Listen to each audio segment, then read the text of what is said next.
Hello, this is Dr. Grande. Today's question is, can I analyze the case of Christopher Dawson?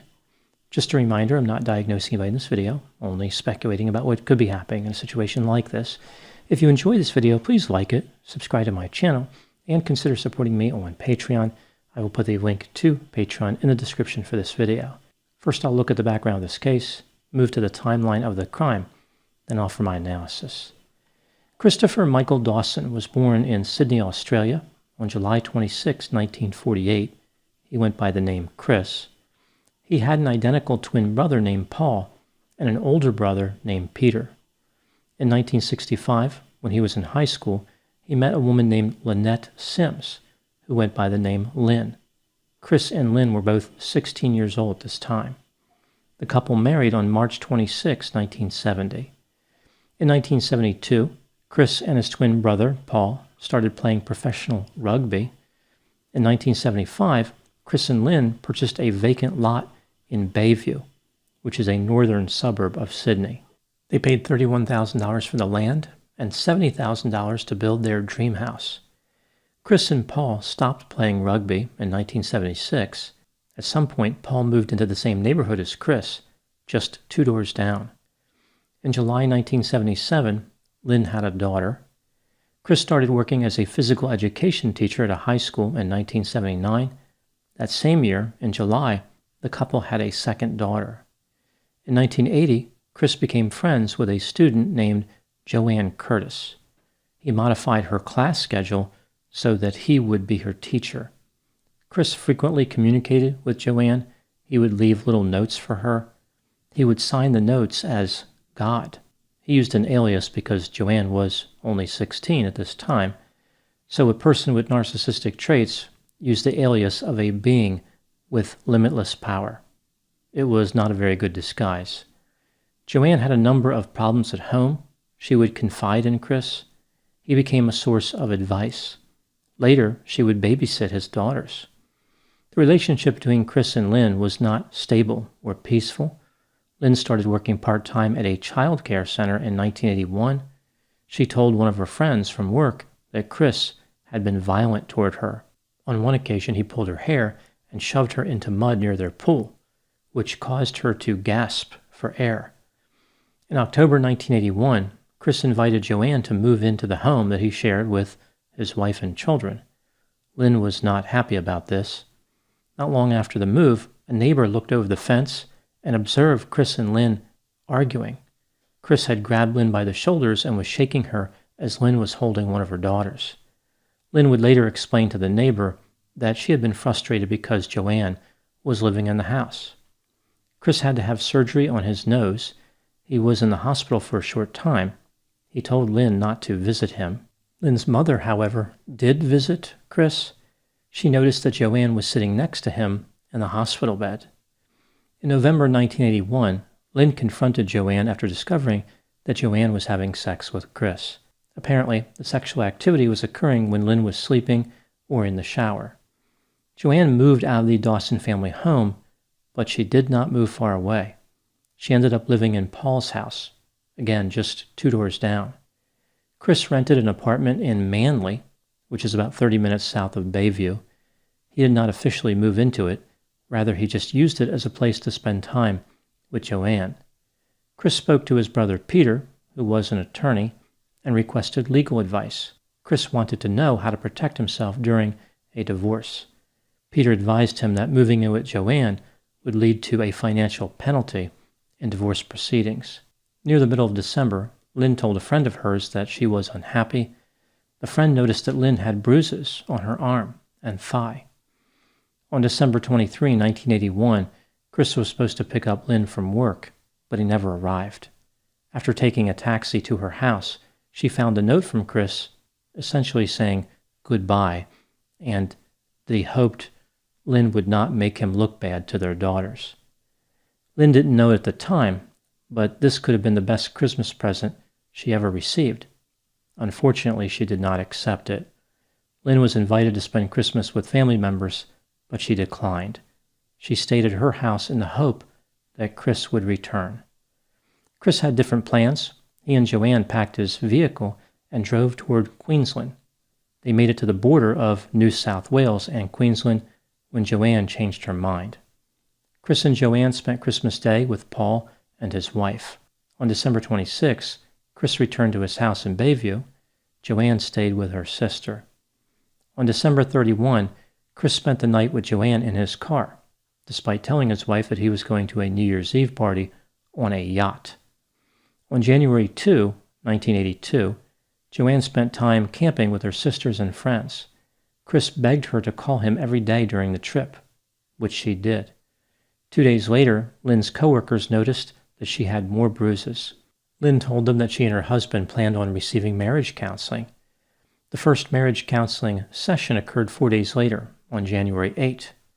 That evening, Lynn told her mother that the counseling session went well and that everything is going to work out. She also told her mother that Chris made her a lovely drink. Her mother said that Lynn's speech was slurred. This would be the last time anyone would ever hear from Lynette Dawson. According to Chris, Lynn woke up early on January 9.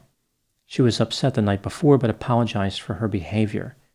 He drove her to a bus stop in order for her to go shopping. He drove his daughters to a public swimming pool in the North Bridge neighborhood of Sydney. Lynn was supposed to meet him there in the afternoon, but she never showed up. Chris claimed that later he received a telephone call from Lynn. She needed some time away. The next day, January 10, Chris went to where Joanne was on vacation. He picked her up and they drove back to Sydney. Joanne would later say that Chris was nervous and agitated when he picked her up. He told her that Lynn was gone and she would not be coming back. Chris claimed that Lynn called him again on this day and said she needed more time to think things through. The next day, Joanne moved into Chris's house in Bayview. 5 days later, on January 16, Chris said that he spoke to Lynn on the phone for the last time. He waited until February 18 to report Lynn to the police as missing. Chris placed an ad in a newspaper on March 27 saying, quote, "Lynn, I love you. We all miss you. Please ring. We want you home. Chris," unquote. In August of 1982, Chris asked for a court order to dissolve his marriage because Lynn abandoned him. He said that he was forlorn, and the arguments that he had with his wife were about her credit card spending. 2 months later, Chris was awarded all of the marital property. The divorce would be finalized in 1983. Chris and Joanne continued to live together as a couple. Joanne was seen wearing Lynn's jewelry. Chris even had some of the rings resized. Chris and Joanne married in January 1984 and moved to the Gold Coast. They had a daughter in January 1985. Over the next few years, Joanne was not happy. She suggested that Chris was controlling. At first, she didn't realize how little freedom she had, but then she spoke to other mothers and learned that Chris's behavior was unusual. The couple separated in 1990. Joanne took her daughter and moved back to Sydney. The investigation into Lynn's disappearance was reopened after Joanne made several allegations against Chris, but then the investigation was closed again. The case was not reopened until 1998.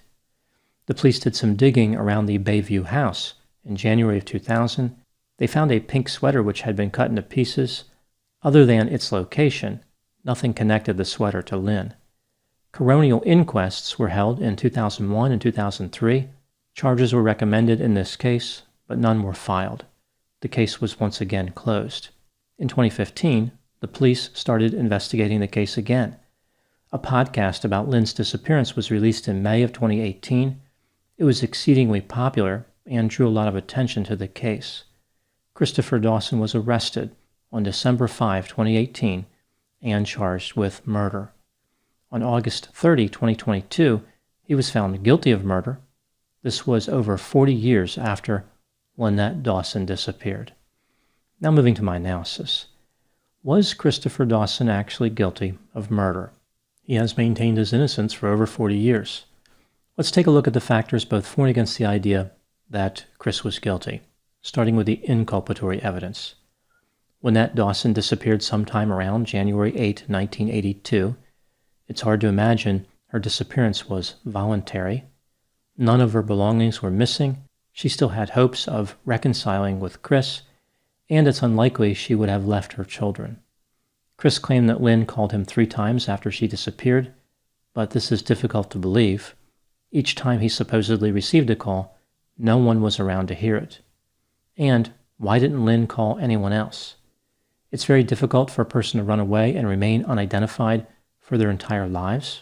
If Lynn is alive, where is she? What has she been doing? Chris claimed that Lynn must have joined a religious cult, but there's no indication that she did. On January 8, Lynn told her mother that she had been served a drink by Chris. Lynn rarely consumed alcohol. Chris told people that he wanted to continue his marriage with Lynn, but it's clear this was not true. Chris had been accused of having sex with a number of students at the high school where he worked, and he was obsessed with Joanne. He even tried to run away to Queensland with Joanne. He had Joanne move in with him right after his wife disappeared. According to Joanne, Chris once told her that he was going to hire a hitman to kill Lynn, but decided against it because innocent people could be hurt.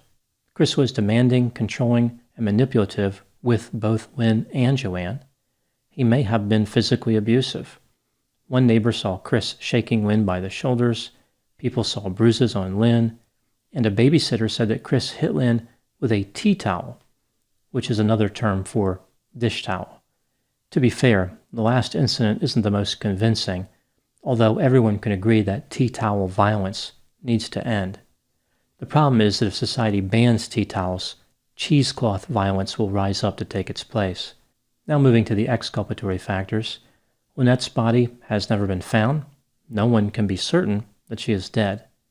There have been unconfirmed sightings of Lynn over the years. No physical evidence ties Chris to her disappearance. When considering the evidence, do I think that Christopher Dawson was guilty of murder? I think he was guilty beyond a reasonable doubt. There is doubt in this case, but not reasonable doubt. Christopher's behavior is consistent with narcissism, and there is no other reasonable explanation for Lynn's disappearance. He may have had help to commit the murder, like maybe he hired somebody, but it's clear he was involved. Here's what I think happened. This is just a theory, my opinion. Chris became obsessed with Joanne. He needed them to be together. Nothing else in the world mattered. At some point, his fixation became absolute. In his mind, Joanne was the ideal love, and because he had a sense of grandiosity and entitlement, he believed he deserved to be with her. They were perfect together. Anyone who opposed their union was the enemy. Lynn was in the way of Chris achieving his narcissistic fantasy, which is a dangerous place to be. Chris tried to push Lynn away by being irritable and difficult to get along with. He probably hoped that she would simply abandon her family and disappear. Maybe she would go live with relatives. But either way, he was done with her. He repeatedly tried to communicate that through his behavior. The problem is that Lynn was fixated on Chris, just like Chris was fixated on Joanne. Lynn believed that Chris was the perfect companion for her. She essentially believed the lies that he told her for many years. It stands to reason that at one time, Chris was very affectionate toward Lynn and told her that they were perfect together. Again, she was just believing what he said. Lynn wasn't willing to let go of the dream that Chris created. She convinced herself that the marriage could be repaired. Chris prepared a strong drink for Lynn, perhaps even putting drugs in it to increase its potency as a sedative. When she was vulnerable, he used a relatively quiet method to kill her, like strangulation. He dumped her body in a rural area and moved on with his life and a new wife. Joanne was able to escape Chris because she eventually realized that he was manipulative and self-centered. This case illustrates the importance of recognizing narcissism in relationships. A narcissistic husband works hard to convince his wife that she is the problem. These powers of manipulation can be hard to identify and resist. Those are my thoughts on the case of Christopher Dawson. Please put any opinions and thoughts in the comments section. They always generate an interesting dialogue. As always, I hope you found my analysis of this topic to be informative. Thanks for watching.